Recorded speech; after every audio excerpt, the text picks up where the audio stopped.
अस्सलाम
वालेकुम मैम।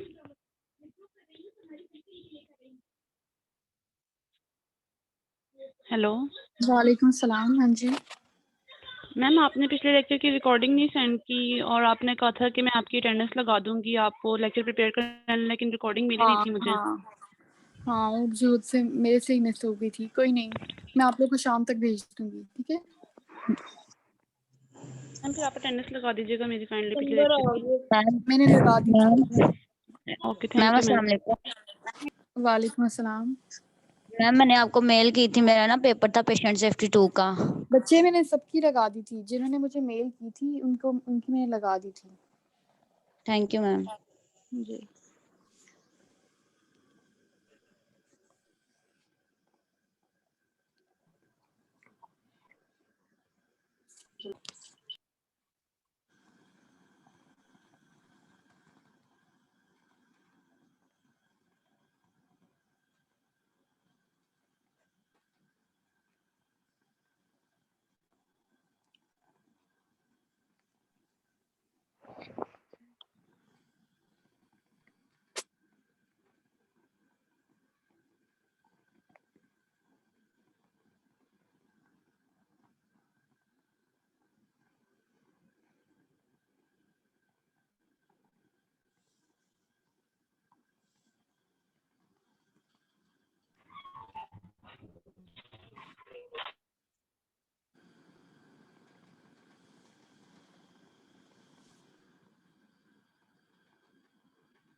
आपकी आवाज नहीं आ रही।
मैम आपकी आवाज नहीं आ रही मुझे।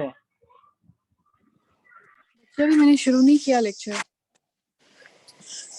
Excuse me ma'am. जी जी। मैम मैंने आपको मेल भी किया था लास्ट क्लास में कि मुझे पोर्टल पे रजिस्टर कर दे, लेकिन मैम अभी भी मैं मूडल पे रजिस्टर नहीं हुई हूँ एलएमएस पे। हाँ बच्चे अभी आप लोग रहते हो, मैंने अभी सबको करना जी है। मैम आपने हनान को भी रजिस्टर नहीं किया। हनान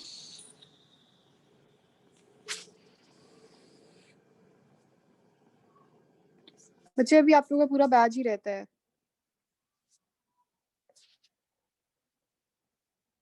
जी मैम ठीक है फिर।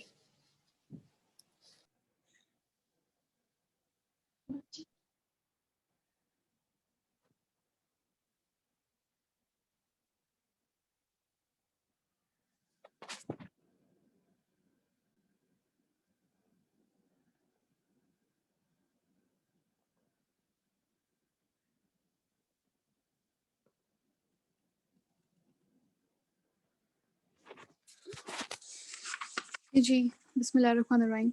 We'll start our lecture. Today is the 9th lecture of patient safety. आज जो हमने पढ़ना है वो है मेडिकेशन सेफ्टी। किस तरीके से मेडिकेशंस आप देते हैं, उसके अंदर किस तरह के एरर्स आ जाते हैं और उसके क्या कॉन्सिक्वेंसेस होते हैं, वो हम डिस्कस करेंगे। और कितना इम्पोर्टेंट है उसके ऊपर चेक रखना as a doctor. Medication use has become increasingly complex in recent times. Medication error is a major cause of preventable patient harm. As future doctors, you will have an important role in making medication use safe. Learning objectives to provide an overview of medication safety, to encourage you to continue to learn and practice ways to improve the safety of medication use. Knowledge requirements: understand the scale of medication error, understand the steps involved in a patient using medication, identify factors that contribute to medication errors, learn how to make medication use safer, understand a doctor's responsibility when using medications. ये सारी चीजें जो है वो हम आज discuss करेंगे। आप लोगों को खुद भी अंदाज़ा होना चाहिए कि अगर क्यों इस चीज़ को ये इतनी ज़्यादा इम्पोर्टेंट है, क्योंकि अगर राइट टाइम के ऊपर हम ना दें मेडिकेशन, या हम उसकी डोज़ जो है वो ना स्पेसिफाई करें, और इसी तरह हम उसकी कोई एम्बिगस हो, या फिर आप कोई गलत मेडिकेशन दे दें, तो उसके बहुत बहुत ज़्यादा साइड इफ़ेक्ट्स होते हैं। ये चीज़ें जो हैं वो इसलिए इम्पोर्टेंट हैं। Performance requirements: acknowledge that medication safety is a big topic, and understanding of the area will affect how you perform the following task. Use generic names when appropriate.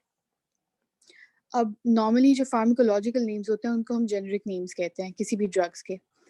When you are working in a healthcare setting, आपने अपने colleagues के साथ अपने एक hospital के अंदर, you should prefer using these generic names, pharmacological names. क्यों? क्योंकि इसमें कंफ्यूजन का चांस कम है। अगर ये चीज़ फॉर एग्जांपल अब आप लोग देखते हैं कि काफ़ी मेडिकेशन जो है वो सिमिलर होती हैं, जिनके ब्रांड के नाम होते हैं वो काफ़ी ज़्यादा सिमिलर होते हैं, लेकिन जो सारे हेल्थ केयर वर्कर्स होते हैं, चूँकि आप लोग भी अभी फार्माकोलॉजी पढ़ रहे हो, दे आर वेल अवेयर, उनको पता होता है कि अच्छा ये अगर ड्रग की बात हो रही है, ये इस क्लास से बिलोंग करता है, इसके ये साइड इफ़ेक्ट्स हैं, तो वहाँ पे फिर वो चीज़ ज़्यादा ईज़ी हो जाती है कन्वे करने में। Tailor your prescribing for individual patients.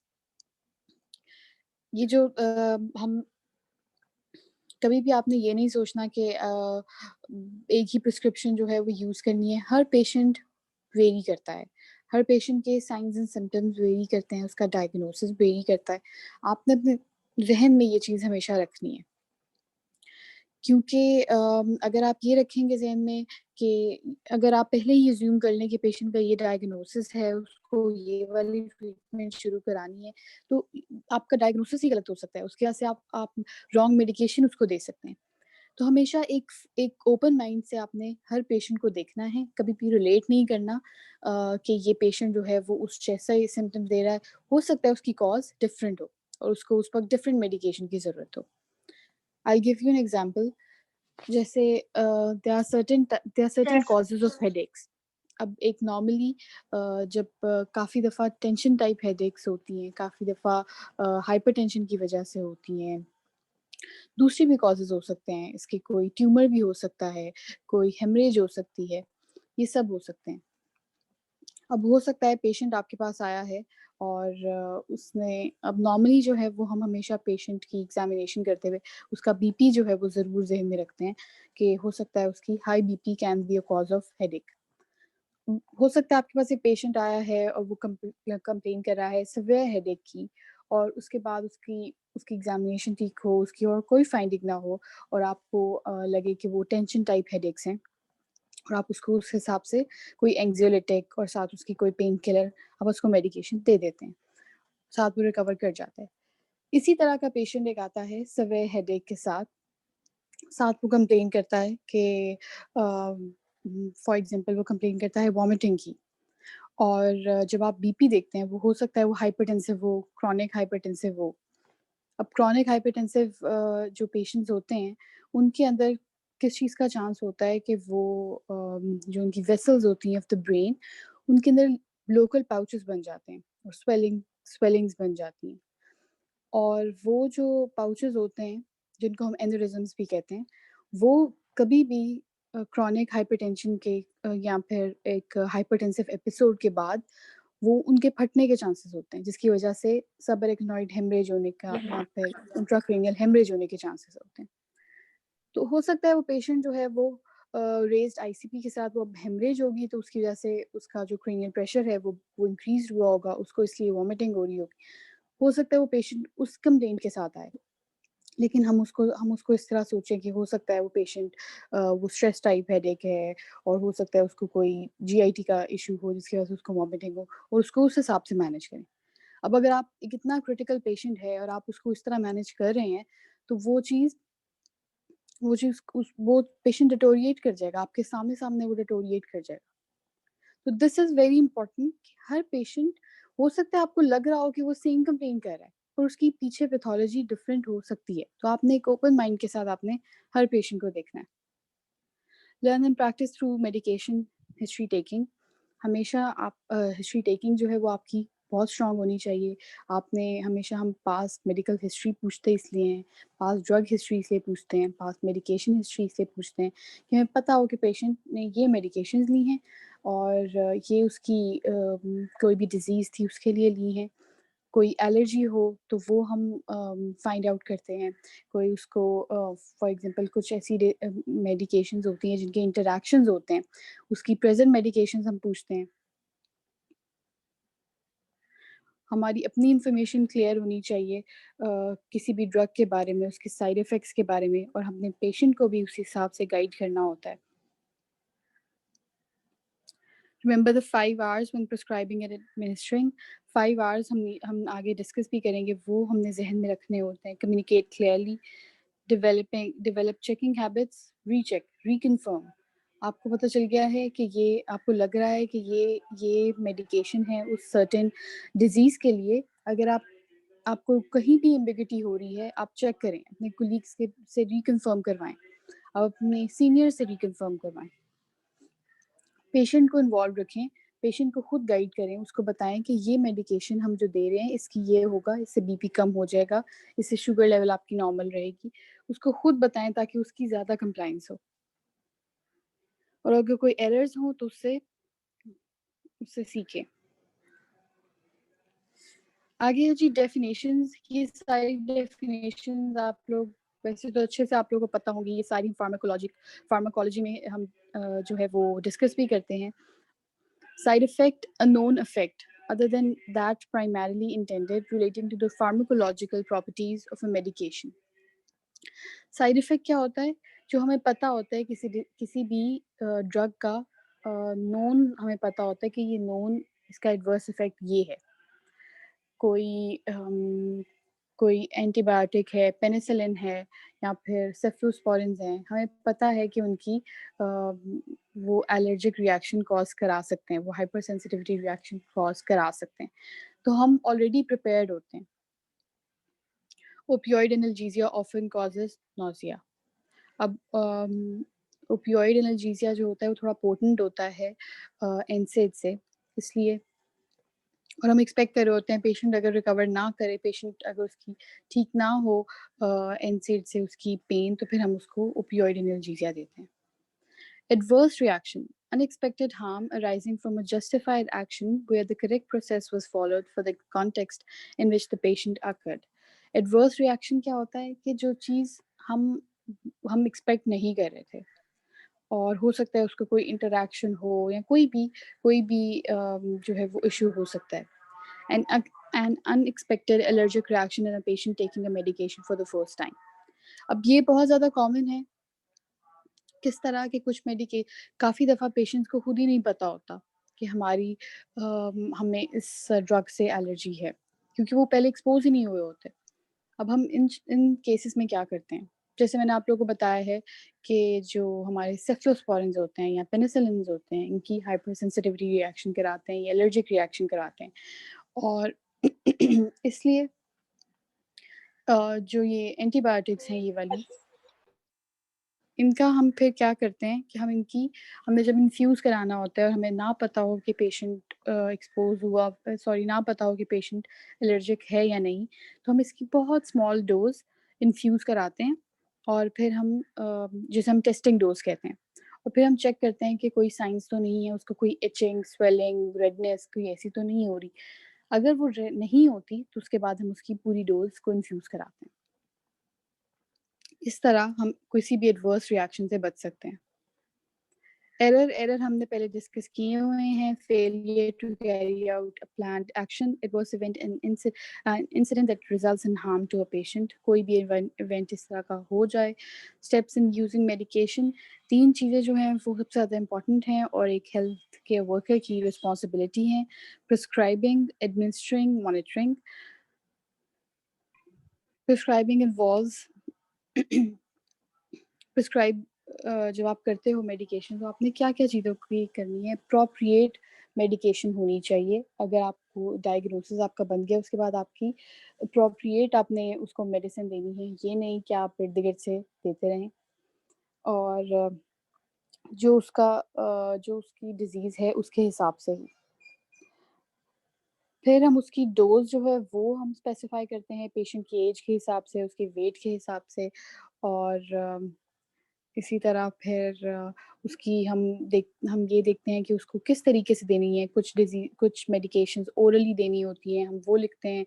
कुछ जो है वो सबलिंगुअल हो गई या इंट्रावेनस हो गई, इंट्रामस्कुलर हो गई। जो भी रूट होता है आपने वो मेंशन करना है। आपने ये मेंशन करना है कि टाइम कब देनी है। मोस्टली जो है वो हम मील के अकॉर्डिंग उसको रख देते हैं, डिवाइड कर देते हैं कि अगर कोई मेडिकेशन है वो हम बिफोर मील लेनी है तो वील मेंशन इट कि before meal, half hour before meal या विद एम्प्टी स्टमक। इस तरह आपने मेंशन करना है और साथ आपने उसकी डोज वगैरह मेंशन करनी है और कितनी देर के लिए लेनी है। 2 वीक्स के लिए लेनी है, 3 वीक्स के लिए लेनी है, वो चीज़ आपने मेंशन करनी है। और ये हमेशा आप इसकी डॉक्यूमेंटेशन करते हो, रिटन फॉर्म के अंदर आपको ये प्रेजेंट होनी चाहिए। अब ये किस तरीके से गलत होती है, अगर हमें खुद ही नॉलेज ना हो, एक डॉक्टर को खुद ही नॉलेज ना हो किसी भी डिजीज़ की, किसी भी ड्रग की इंडिकेशंस और कॉन्ट्रा इंडिकेशंस का। अब आप लोगों को पता होना चाहिए कि कुछ केसेस के अंदर मेडिकेशंस कॉन्ट्रा इंडिकेटेड हो जाती हैं। फॉर एग्जांपल प्रेगनेंसी हो गया, ओल्ड एज हो गया, कोई कोमॉर्बिड कंडीशन हो गई, कोई डायबिटिक्स हैं, हाइपरटेंसिव्स हैं। उनके अंदर कुछ-कुछ जो ड्रग्स होती हैं वो कॉन्ट्रा इंडिकेटेड होती हैं। इसी तरह अगर कोई पेशेंट जो है वो ऑलरेडी वारफेरिन थेरेपी के साथ हो गया चाहे हो या फिर कोई और मेडिकेशन ले रहा हो, तो उस ड्रग के इंटरैक्शंस की वजह से उस वक्त वो जो ड्रग होता है वो कॉन्ट्रा इंडिकेटेड होता है। इस चीज़ का नॉलेज जो है वो बहुत ज़्यादा इंपॉर्टेंट है। आप अगर प्रेगनेंसी के अंदर बहुत ज़्यादा जो टेरेटोजेनिक मेडिकेशंस होती हैं, फॉर एग्जांपल जो अगर कोई पेशेंट है उसको एपिलेप्सी है और हमने कोई एंटी सीजर ड्रग देना है, तो हम फेनिटोइन, कार्बामेज़ेपिन अवॉइड करते हैं। क्यों? क्योंकि दे आर टेरेटोजेनिक। तो ये चीज़ें जो है आपने ज़हन में रखनी है। उसकी एलर्जीज़, उसकी कोमॉर्बिड कंडीशन, सारी चीज़ों को आपने ज़हन में रखना है। Wrong patient, wrong dose, wrong time, wrong drug, wrong route, ये जो सारी चीज़ें हैं, these are the causes. Inadequate communication, अगर आपका कम्युनिकेशन ना बिल्ड हुआ हो, आपने वर्बली पेशेंट को बता दिया हो या फिर आपने क्लैरिफाई ना की हुई हो चीज़ें, कोई आपकी डॉक्यूमेंटेशन एम्बिगुअस हो गई हो। कुछ ड्रग्स होती हैं जिनके अंदर हमें कैलकुलेशन करनी पड़ती है उनकी डोजेज की, उसके अंदर अगर कोई एरर आ जाए। अगर आप कंप्यूटर के ऊपर प्रिस्क्राइब कर रहे हैं, प्रिस्क्रिप्शन बना रहे हैं, तो उधर कहीं एरर आ जाए। अब ये है जी look alike and sound alike medication, Celebrex और सेलेक्सा। अब ये तीनों जो हैं इनके फंक्शंस देखें, एक एंटी इन्फ्लेमेटरी है, एक एंटी कन्वल्सेंट है, एक एंटी डिप्रेसेंट है। और लेकिन चूंकि इनकी look alike and they also sound alike, तो इसलिए चांसेस हैं कि कोई कंफ्यूज इनको कर जाए। Ambiguous nomenclature, Tegretol 100 mg, Tegretol 1100 mg। अब ये भी देखिए आप लोग कि दोनों जो हैं ये काफ़ी सिमिलर लग रही हैं। उधर सबक्यूटेनियस है और सबलिंगुअल है। अब ये चीज़ जो है एक नॉर्मल एक डॉक्टर को तो समझ आ जाएगी, उसको तो डिफरेंस पता होगा। लेकिन एक लेमैन है उसको काफ़ी चांसेस हैं कि वो गलती कर जाए। इसलिए हम क्या प्रेफ़र करते हैं कि हम बेसिक लैंग्वेज, उसकी नेटिव लैंग्वेज में प्रिस्क्रिप्शन बनाएँ।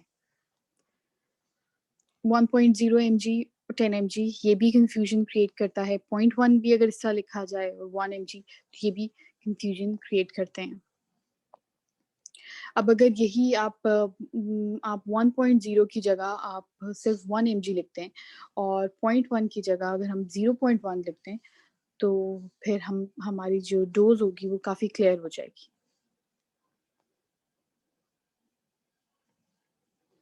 No accepted local terminology, local जो हम जिस तरह मैंने आप लोगों को बताया कि नेटिव लैंग्वेज में होती है, फिर हम नीड्स के अकॉर्डिंग उसको डिवाइड कर देते हैं।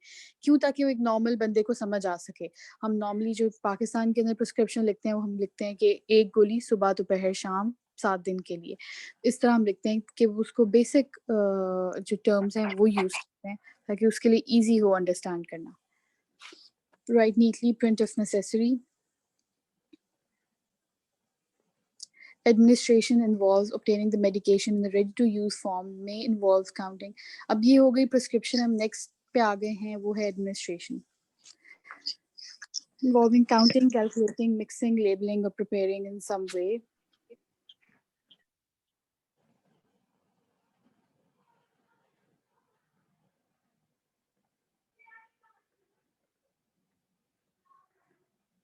अब हमने एडमिनिस्टर करनी है, हमने प्रिस्क्रिप्शन बना दी है, हमने पेशेंट ने या फिर आपने जो है वो ड्रग को इन्फ्यूज़ कराना है। इसके अंदर हो सकता है कि कोई डोज हो, उसकी कैलकुलेशन करनी पड़े, आपने एलर्जीज हमेशा चेक करनी है। Give the right medication to the right patient in the right dose via the right route, right at the right time. ये बेसिकली वो 5 आवर्स हैं जो नीचे भी डिस्कस हुए हुए हैं, लेकिन आपने ये चीज़ें 5 चीज़ें मिस नहीं करनी होती। Right medication, right patient, right dose, right route and right time. और हमेशा everything you have to write it down, each and everything. आपने एडमिनिस्टर जो की है ड्रग, आपने कब की है, किस टाइम के ऊपर की है। जो हमारा नर्सिंग स्टाफ होता है, मेनली जो है वो एक हॉस्पिटल के अंदर डॉक्टर जो है वो प्लान के अंदर वो लिख देता है कि ये मेडिकेशन उसको शुरू करानी है। जो पेशेंट वार्ड में एडमिटेड होते हैं, तो जो हमारे नर्सिंग स्टाफ होता है फिर वो मेक श्योर करते हैं और उनकी जॉब होती है कि वो एडमिनिस्टर कराएं ये मेडिकेशंस। और फिर वो मेंशन करती हैं कि उन्होंने ये ड्रग जो है या ये मेडिकेशन जो है वो दे दी है पेशेंट को, और उसके बाद वो टाइम भी मेंशन करती हैं, और इसी तरह डोज सब कुछ जो है वो मेंशनड होता है। तो documentation is very important. How can drug administration go wrong? Obviously ये सारी चीज़ें अगर में से कोई भी हो जाए तो उसकी वजह से एडमिनिस्ट्रेशन में एरर आ सकता है। Omission, failure to administer, inadequate documentation ही अगर गलत हुई भी हो। Calculation error. Can you answer the following question? A patient needs 300 micrograms of medication that comes in a 1 ml ampule containing 1 mg of the drug. What volume do you drop and inject? अब ये देखिए ये बहुत ज़्यादा complicated है। एक medical students के लिए या फिर हेल्थ केयर वर्कर्स के लिए, डॉक्टर्स के लिए इट इज़ वेरी इजी क्योंकि दिस इज़ देयर जॉब। लेकिन एक लेमैन के लिए कैलकुलेशन, इसमें देयर आर हाई चांसेस कि वो कहीं ना कहीं गलती करते हैं। ऐसी कोई भी ऐसी कैलकुलेशन हो तो आपने पेशेंट को खुद करके देनी है, खुद उसको बताना है कि ये डोज आपने इतनी लेनी है उस ड्रग के अंदर से। अब ये प्रोबेबली जो है ये 0.3 mg का बनता है। Yes, 1 divide by 1000 into 300। इतनी जो है ना वो हमें वॉल्यूम इसका रिक्वायर्ड है। Monitoring involves observing the patient to determine if the medication is working, being used appropriately and not harming the patient. अब थर्ड चीज़ आ जाती है मॉनिटरिंग। आपने पेशेंट को मेडिकेशन शुरू करा दी, उसके बाद आपने देखना होता है कि पेशेंट जो है वो कोई इसको साइड इफ़ेक्ट्स तो नहीं आ रहे, और उसके बाद आपने उसको फ़ॉलो अप विज़िट्स, अगर आउटडोर पेशेंट है उसके फ़ॉलो अप विज़िट्स रखते हैं, चेक करने के लिए कि उस ड्रग का जो है वो क्या इफ़ेक्ट आ रहा है और किस तरह का प्रोग्नोसिस बन रहा है, और कोई अगर उसको साइड इफ़ेक्ट आ रहा है तो ये सारी चीज़ें भी हम नोट डाउन करते हैं। एंड देन अगेन इसकी डॉक्यूमेंटेशन भी उसी तरह इम्पोर्टेंट है। अगर मेडिकेशन जो है वो मॉनिटरिंग में कहाँ गलती आती है?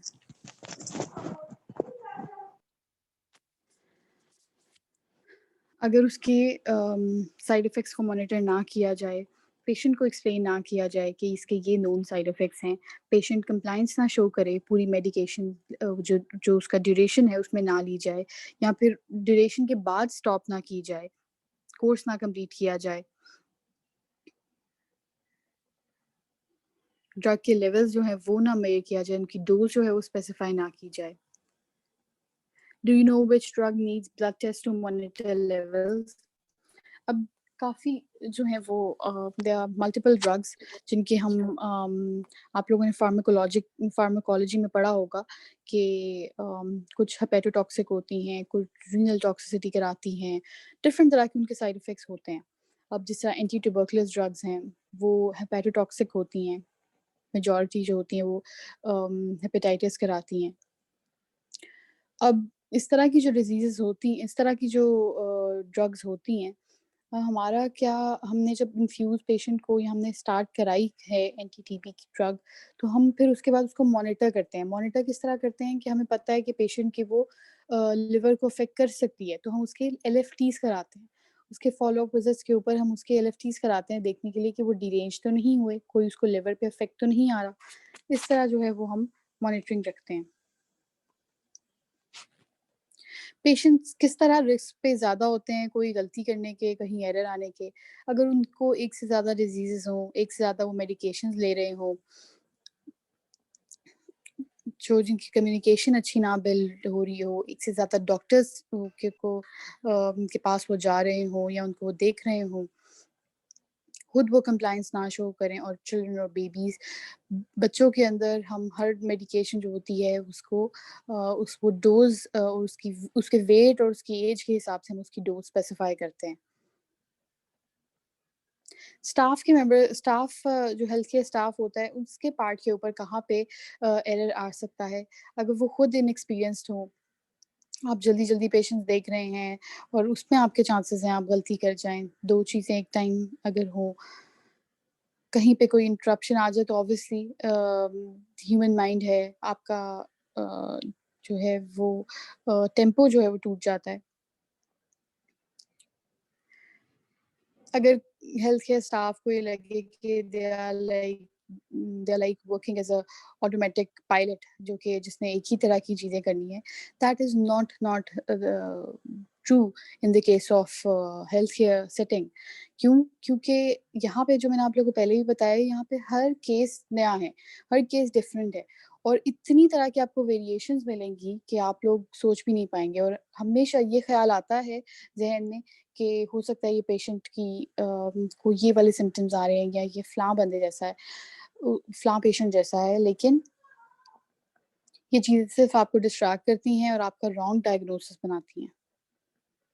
चेकिंग अगर ना की जाए, कम्युनिकेशन ना बिल्ड हो, और अगर हम मेमोरी एड्स, हमारा नॉलेज भी ना अच्छा हो, और हमें खुद भी चीज़ें एक हेल्थ केयर वर्कर को ना ज़हन में रहें।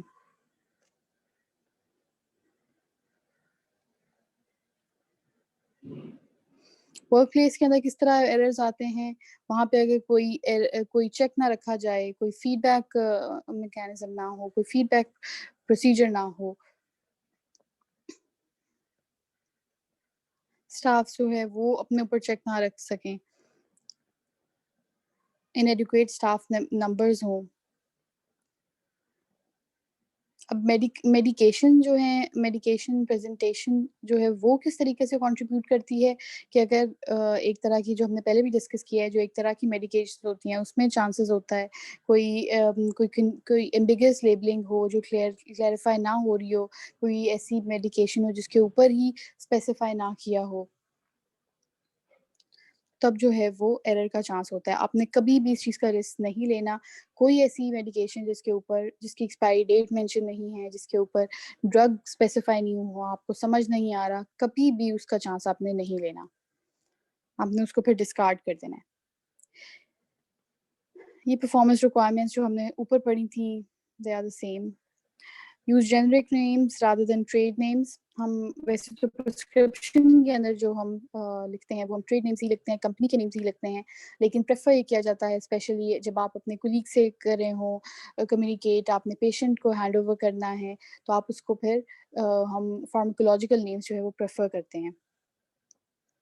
आपने जब प्रिस्क्राइब करना है तो आपने ये देखना है कि पेशेंट को कोई एलर्जी तो नहीं है, कोई प्रीवियस मेडिकेशन की हिस्ट्री तो नहीं है, कोई अभी तो नहीं वो मेडिकेशन ले रहा, कोई उसकी कोमॉर्बिड कंडीशंस तो नहीं है, प्रेगनेंसी, बेबी बेबी की एज वगैरह, ये सारी चीज़ें जो है आपने ज़हन में रखनी होती हैं। Learn and practice thorough medication history taking, include name, dose, route, frequency, duration of every drug. ये सारी चीज़ें आप लोग ऑलरेडी पढ़ रहे हैं फार्माकोलॉजी में कि कितनी ज़्यादा इंपॉर्टेंट है. Inquire about recently ceased medication. History taking के अंदर हमने जहन में रखना होता है, आपने पूछना है कि कौन सी मेडिकेशन अभी आप ले रहे हैं, कौन सी आपने पहले ली थी, कितनी डोज ली थी, कितनी देर के लिए ली थी, किस डिजीज़ के लिए ली थी, कोई उसको साइड इफ़ेक्ट तो नहीं आया था, कब से अगर आपने छोड़ी है तो आपने कितनी देर से छोड़ी है. कोई आपने हम हमेशा पूछते हैं स्टीरॉइड मेडिकेशन का, हकीम मेडिकेशंस का, ये चीज़ आपने मिस नहीं करनी.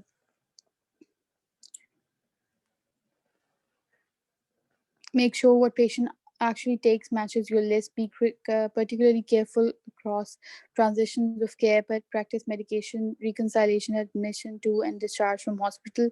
Look up any medications you're unfamiliar with. Consider drug interactions, medications that can be seized, and medications that may be causing side effects. Always include allergy history. Allergy की history आपने miss नहीं करनी. कोई भी medication है उसके interaction वगैरह सब कुछ आपका नॉलेज कंप्लीट होना चाहिए. अगर आपका नॉलेज नहीं है कंप्लीट तो इट इज़ ओके. ये कोई से भी किसी भी डॉक्टर को की इनकम्पिटेंसी नहीं शो करती. ह्यूमन ब्रेन है, ह्यूमन माइंड है, इसके अंदर एरर का चांस होता है. मेमोरी जो है वो चीज़ें मेमोरी से चीज़ें निकल जाती हैं and that is totally normal. तो आपने ये नहीं करना कि आपने फ़ील करना है कि ये चीज़ जो है वो बहुत ज़्यादा गलत है, लेकिन हमेशा कन्फर्म कर लें. Ask your seniors, ask your colleagues, उनसे चेक कर लें. There is a lot of information on the internet. ऐसी ऐप्स होती हैं, मेडिकल ऐप्स होती हैं जिसके अंदर ड्रग्स की सारी इन्फॉर्मेशन होती है, वहाँ से कन्फर्म कर लें. फिर अपनी एम्बिग्युइटी पहले क्लियर करके फिर पेशेंट को प्रिस्क्राइब करें. Know which medications are high risk and take precautions. अब कुछ medications होती हैं उनकी आप लोगों ने फार्माकोलॉजी में पढ़ा होगा. What is therapeutic window? एक ऐसी स्पेस जहाँ पे जिस पे पेशेंट की वो उस ड्रग की जो डोज होती है वो सेफर होती है. उसकी इतनी डोज कि वो सेफ होती है, उसे हम थेराप्यूटिक विंडो कहते हैं. कुछ जो होती हैं उनकी बहुत नैरो होती है, कुछ ड्रग्स की, कुछ मेडिकेशंस की. उनके इंटरैक्शंस आपने देखने हैं, पोटेंसी आपने देखनी है, उसके बाद उसको मॉनिटर करना है. ये सारी ड्रग्स जो हैं ये आप ऑलरेडी फार्माकोलॉजी में पढ़ रहे हैं. Know the medication you prescribe well. Do some homework on every medication you prescribe. Suggested framework, pharmacology, indications, contraindications, side effects, special precautions, dose and administration regimen. ये सारी चीज़ें आप लोगों को पता होनी चाहिए. In case आपको नहीं पता, आप if you have a book, open it. If you have internet, use it. If you have a colleague, ask him. Use memory aids, textbook, digital assistant, computer programs, computer prescribing protocols. Free up your brain for problem solving, rather than remembering facts and figures that can be stored elsewhere. Looking things up if unsure is a marker of safe practice, not incompetence. अगर आप check करते रहते हैं तो ये आपकी incompetency नहीं show होती. इनकम्पिटेंसी किसी हेल्थ वर्कर की तब होती है जब वो गलत मेडिकेशन देता है. 5 आवर्स जो हमने पहले भी डिस्कस किए हैं, right dose, right drug, right route, right time and right patient. Checking हमेशा अपनी रखें जब आप मेडिकेशन कोई प्रिस्क्राइब कर रहे हैं, जब एडमिनिस्टर कर रहे हैं, डबल चेक्स रखें. Unlabeled medication belong in the bin. Never administer a medication unless you're 100% sure. Practice will make you perfect. ये obviously ये चीज़ें आहिस्ता आहिस्ता आप ज़्यादा अच्छी आपके रिफ्लेक्सेस बिल्ड होते हैं, लेकिन कोई कहीं पे भी एम्बिगिटी है, आपने वो मेडिकेशन नहीं देनी, उसको डिस्पोज ऑफ कर देना है. अब अगर आप एक प्रिस्क्राइब कर रहे हैं मेडिकेशन, उसकी इन्फॉर्मेशन आपने पेशेंट को भी देनी है, उसको भी आपने गाइड करना है कि ये मेडिकेशन इसलिए है, इसके ये साइड इफ़ेक्ट्स हैं, ये इतनी देर के लिए आपने देनी है और इसका प्रोग्नोसिस, इससे अगर आप लेते हैं तो इसके जो है वो इफ़ेक्ट्स इस तरह के होंगे।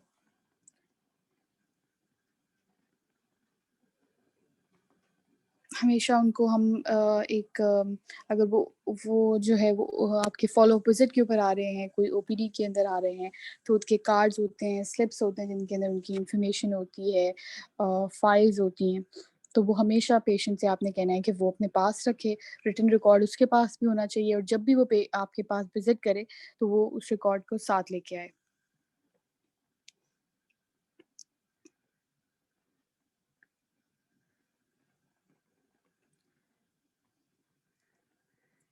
ये वो सारी चीज़ें हैं कि आपने जो ज़हन में रखनी होती हैं, ये हमने ऊपर डिस्कस कर ली हैं। Prescribe document and administer medication, use memory aids and perform drug calculation, perform medication and allergy history, communicate with colleagues, involve and educate patients about their medication, learn from medication errors and near misses.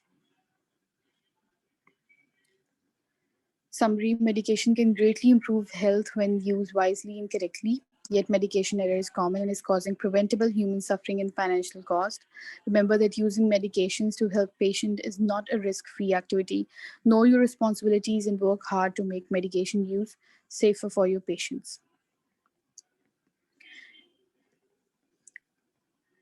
आगे है जी वही calculation error जो मैंने आपको बताया था कि इतनी कॉम्प्लिकेटेड कोई भी चीज़ हो तो वो पेशेंट के लिए बहुत डिफ़िकल्ट हो जाती है, वो उतनी ही गलती के उसके चांसेस होते हैं। ये चीज़ें आपने पेशेंट के लिए खुद सॉर्ट आउट करके देनी है उसको। फिर ये कुछ केसेस हैं, ये आप लोगों ने खुद पढ़ने हैं और जो मैं आप लोगों को लिंक भेजूँगी और उसके अंदर फिर आपने देखना है कि किस-किस तरीके से छोटी-छोटी गलतियाँ हो जाती होती हैं हेल्थ केयर सेटिंग में और ये हो रही हैं। ये स्टिल आप लोग देखोगे कि ये हो भी जाती होती हैं, अगर राइट प्रिकॉशंस ना ली जाएँ, अगर केयरफुल ना रहा जाए और ये छोटी-छोटी गलतियों की वज़ह से कितना लॉस होता है। ये चीज़ आप लोग उसके बाद पढ़ लेना। This is kind of your homework.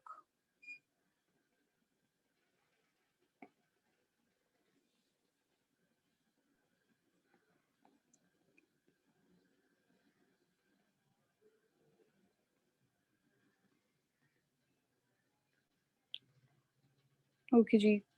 ये आप लोगों ने जो केसेस हैं ये लाज़मी पढ़ने हैं। जब मैं आप लोगों को स्लाइड भेजूँ तो आप लोगों ने पढ़ने हैं, तब आप लोगों को आइडिया हो जाएगा कितना ज़्यादा इम्पोर्टेंट है और किस किस तरीके से आप जो है इन सारे एरर से हम बच सकते हैं।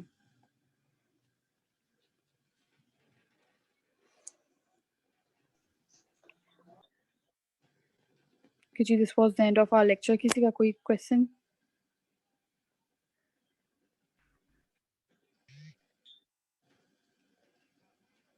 मैम अभी आपने एक लफ्ज़ बताया था कॉर्मोबाइडिटीज़, इसके बारे में बता दें। कोमॉर्बिडिटीज़ कोमॉर्बिडिटीज़ यानी ऐसी कंडीशंस जो कि पेशेंट को कोमॉर्बिडिटीज़ आप कहते हैं बच्चे जो पेशेंट की हेल्थ को ऑलरेडी अफ़ेक्ट कर रही हों। मॉर्बिड कंडीशंस ये होती हैं जो कि नियर डेथ कंडीशंस जिन्हें हम इन लिटरल टर्म्स हम कहते हैं कि near death conditions. Okay ma'am. कुछ ऐसी डिजीज़ेज़ होती हैं जैसे हाइपरटेंशन, बीपी, ये क्या होती है, ये कोमॉर्बिड कंडीशन होती है कि ये जो अगर किसी को फॉर एग्ज़ाम्पल किसी पेशेंट को, अब जैसे आप लोग सुनते होंगे कि ये जो कोविड के केसेस हैं, इनके अंदर भी शुरू में ये बात कहते थे कि जिनको हाइपरटेंशन है या उनको कोई हार्ट डिज़ीज़ हुई हुई है या फिर उनको कोई डायबिटीज़ है, वो ज़्यादा उनका प्रोग्नोसिस, उनकी जो आगे उनका ठीक होने का जो रेट होता है, उनकी रिकवरी रेट जो उनका होता है, वो उनका पुअर होता है। तो ऐसी डिजीज़ेज़ जो कि आपको ऑलरेडी पेशेंट को जो है वो उन्होंने उसकी हेल्थ को ख़राब किया हुआ हो।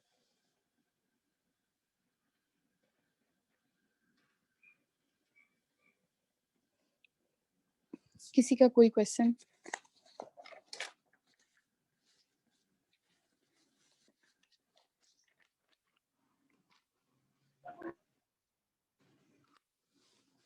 No ma'am. मैम? जी। मैम मेरा इंटरनेट भी वो है अनस्टेबल है, तो आप प्लीज अटेंडेंस मार्क कर दें।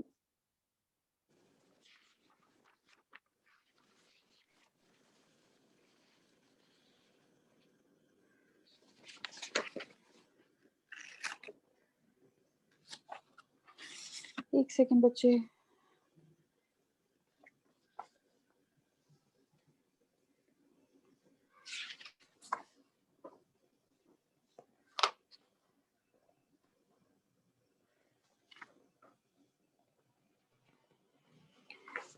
ओके अच्छा जी, Abdullah Jawad, Abdullah Khalid Qureshi, present ma'am. Ahmed Ilyas, Ahmed Saeed, Ali Mushtaq, yes ma'am. Alishba Naeem,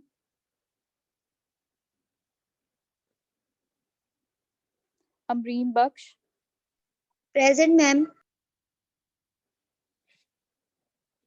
अमारा Yasin, yes ma'am. Anam Mansoor, present ma'am. Aqsa present. Nadeem, okay okay, Aqsa Nadeem, Aqsa Zia, present. Arfa Iqbal, Arya Ashraf, present ma'am. Ma'am. Ma'am Arfa Iqbal, okay Arya okay Ashraf ma'am. Okay, Arshia Nadeem, Ayesha Ashraf, present ma'am. Ayesha okay Ashraf present ma'am. Okay, Arshia is also present. Yes ma'am. Okay. Ayesha Javed, Ayesha Mashal, ma'am मेरी present लगा दी। आयशा मशल। अहमद सईद। अहमद अब आप wait करो, आपका मैंने तब नाम बोला था और आपने तब रिस्पॉन्ड नहीं किया था। Ma'am Ayesha Mashal okay present. Ayesha Mashal is present, Ayesha Javed,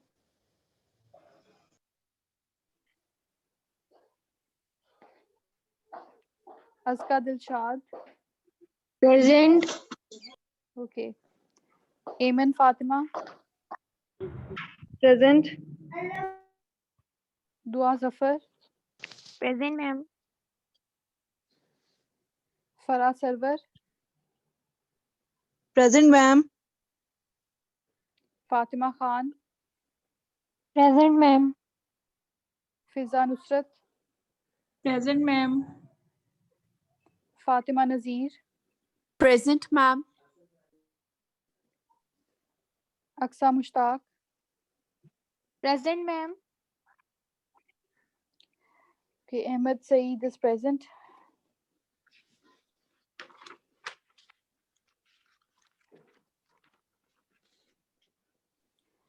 Hafsa Khan, ma'am Hana Abdul Hanan present है। अब्दुल हनान, मैंने अभी आपका नाम नहीं बोला, मुझे लगता है आप लिस्ट में मेरी नहीं हो। क्यों ma'am, how is it possible ma'am, आपका ही मैंने सेक्शन चूज किया था ड्रॉप के दौरान। अच्छा, आपने पहले कोई क्लास ली है? जी मैम मैंने लेक्चर लिए हैं, आपके लिंक आता है, मुझे लिंक आता है बकायदा आपका, डॉक्टर इमराना नुमान का। ओके ओके ठीक है, मैं चेक कर लेती हूँ। मैम आपने मेरा हफ्सा नाम खान, भी नहीं लिया। मैम बच्चों तो तुम्हें अटेंडेंस हो रही है। मैम हफ्सा आमना खान, नवाज ऊपर आना था ना। नहीं बच्चे ऊपर नहीं आना था। Hafsa Khan, Hafsa Zaheer, present ma'am. Hamna Rifan, Hanan Shaukat, yes ma'am. Hanan Shaukat, yes ma'am, Hanan Shaukat मेरा नाम है। ओके ओके ठीक है। Hannan.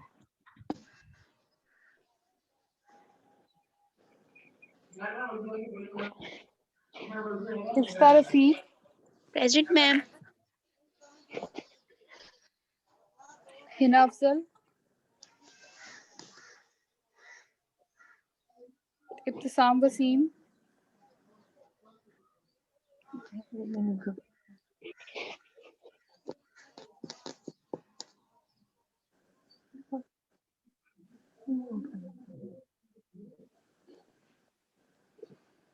इब्तिसाम Waseem, Irfa Habib, Present, ma'am.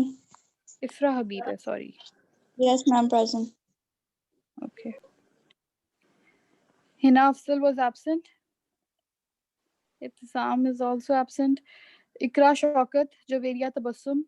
Javeria is Present, ma'am. present. Ikra Shaukat present. Okay. Javeria Mansoor.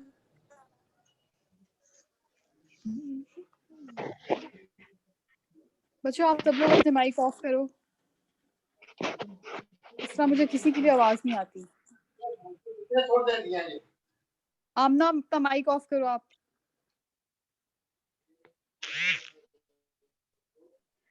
Javeria Tabassum is present. Javeria Mansoor. Hizar bin Umar. Kiran Shehzadi. Present, ma'am. Present. Okay. Ma'am किधर भी present है. ठीक है. लाइबा मंजूर. Maham Farooq. Mahnoor Javed. Present, ma'am. Okay. Malaika Sajjad. Maryam Noor.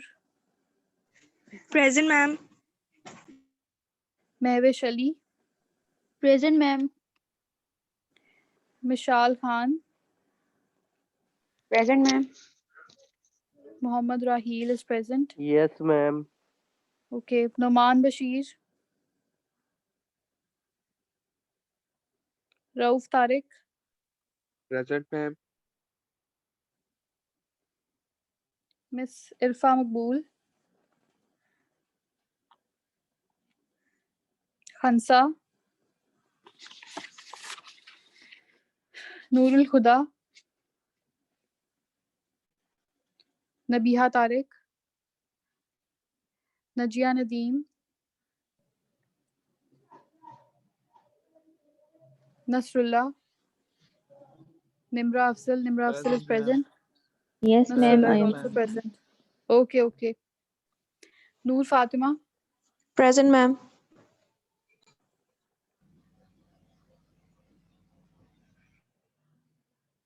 Noor Fatima is present. Yes, Okay. ma'am. Okay. Noorul Mubin. Nabeel Kavar. Present, ma'am. Pakiza Fatima. Present, ma'am. Ma'am. Rubab Ali. Ma'am, मेरा laptop से साहब wait करो. present, ma'am. Probably present. Okay. Serish Riaz.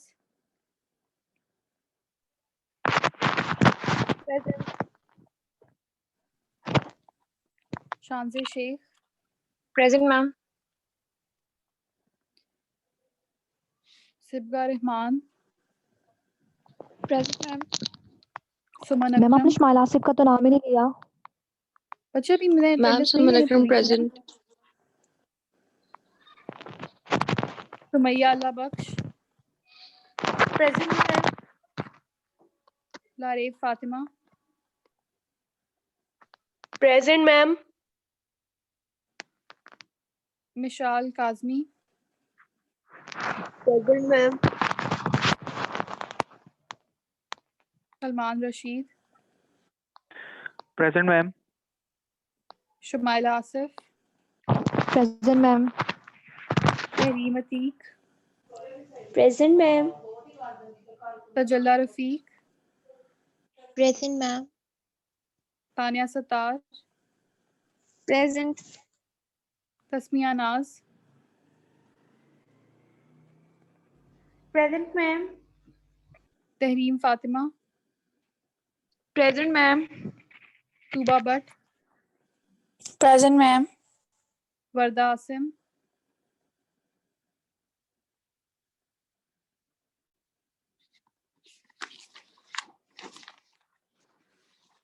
वर्दा Nadeem.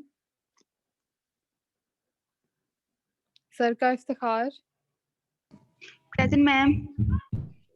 Zoya Qasim, present. Zara Asif, Amna Nawaz,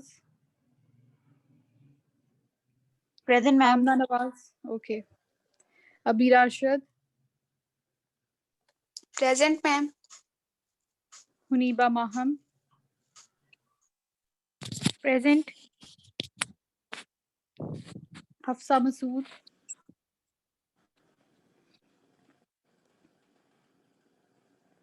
Numan Akram, present ma'am. Okay. Javeria Irfan, present ma'am. Tehmina Razzaq, present ma'am. Abdul मनान,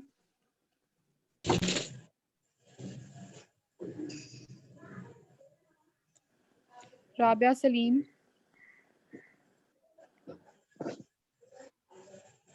Miss Sehrish was present.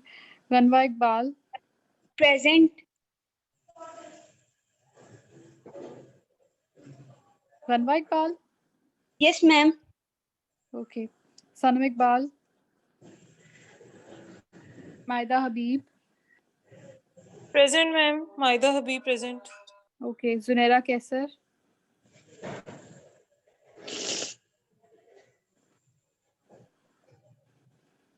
Musaffa Iftikhar, present. Fiza Arif, Present, ma'am. Hajra Kashif, present ma'am. Sana Arshad, present ma'am. Faiza Ambar,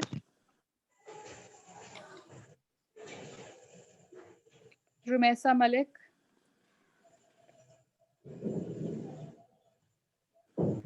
Vishma Khan, present ma'am. Vishnu. Fiza Aslam, present ma'am. Nimra Shehbaz, present ma'am.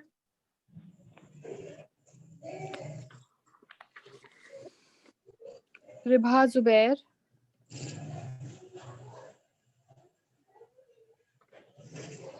Sidra, present ma'am. Arisha Nadeem, present ma'am. Nadra Rafiq, present ma'am. Present ma'am. okay. Yumna Ashraf,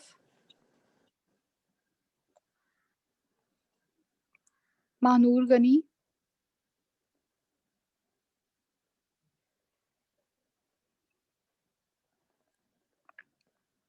Aisha Sajid,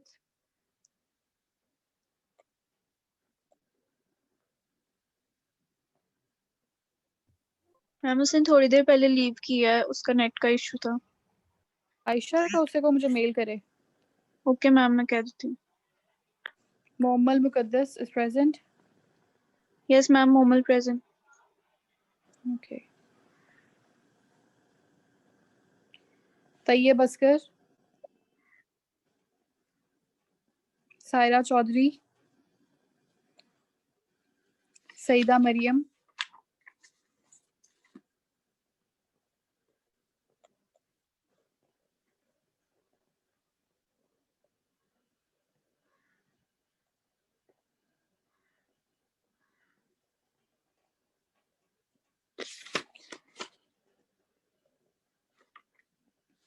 Huzaifa Iftikhar, Ifra Arshad, Misbah Waheed, Sahar Rashid,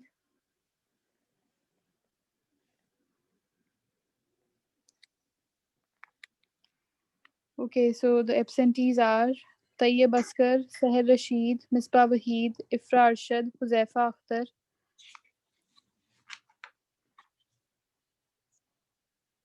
Saida Maryam, Saira Chaudhary,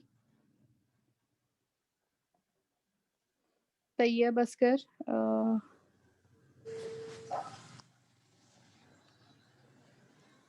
Ayesha Sajid ने मुझे mail करनी है। Ayesha Sajid, Mahnoor Ghani, Yamuna Ashraf. Ma'am mail किस लिए? आप I guess your friend said कि आपने अभी लीव किया है, दैट्स व्हाई। मैम लेकिन हो गया था बात। ठीक है, तो you are supposed to tell me. Ayesha Sajid. Ma'am mail करूँ अभी आपको? नहीं नहीं नहीं नहीं, ठीक है ठीक है। अच्छा जी, रिबहा Zubair,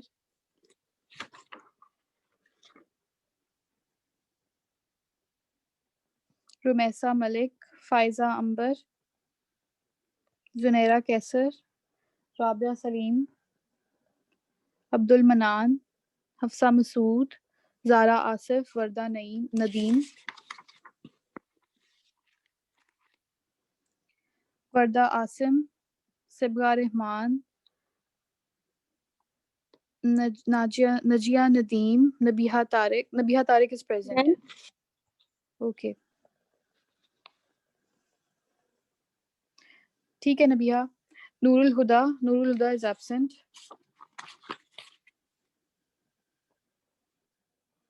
miss Irfa, Noman Bashir, Malaika Sajjad. Ma'am Malaika Sajjad present. Okay Laiba Manzoor, Ibtisam Wasim, Hina Afsal. इब्तिसाम is present now.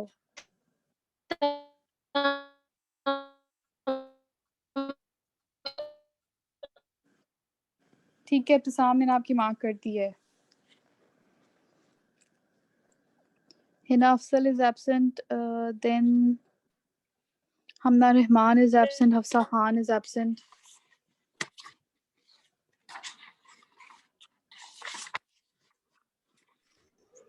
Ma'am मुझे प्रेजेंट मार्क कर दिए। अहमद सईद जी आपकी कर दी थी मैंने। मैम मेरी भी मार्क कर दी। मेरा भी इंटरनेट डिस्कनेक्ट हुआ था तो अभी कनेक्ट हुआ है।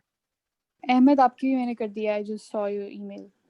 मैम मेरा माइक नहीं ऑन हो रहा था, मेरी चेक कर लें।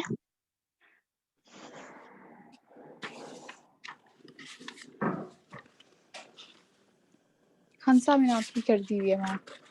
Okay Abdullah Jawad is absent, Alishba Naeem is absent, then Aksa Nadeem is absent, Aisha Javed is present. Yes ma'am. Ma'am मैं Okay. स्टार्ट ज्वाइन कर ली थी क्लास, मगर मेरे फोन की बैटरी लो हो गई थी, तो फिर वो मैंने दोबारा मेरा नाम था ठीक है चल गया था, मैंने तो अब कर लिया। ठीक है।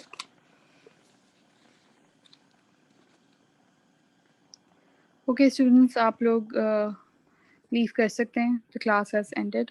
मैम लेक्चर नंबर 8 की रिकॉर्डिंग और लेक्चर नंबर 8 सेंड कर दीजिएगा। हाँ मैं करती हूँ आप लोगों को। ठीक है, thank you ma'am. Excuse me ma'am. जी जी मैम मुझे पूछना था, आपने जो लास्ट रिकॉर्डिंग सेंड की है वो एरर आ रहा है, काइंडली आप वो हमें ड्राइव पे सेंड कर सकती हैं? हाँ बच्चे, मैंने वो कर दी हुई है, अब वो ड्राइव पे अपलोड होने में थोड़ा टाइम लगेगा। मेरे पास डाउनलोडेड हैं तो मैं आपको कर दूँगी, ठीक है। Okay thank you ma'am. Delete हो गई होंगी जी। अल्लाह हाफिज़ बच्चों। अल्लाह हाफिज़ मैम। अल्लाह हाफ़िज़।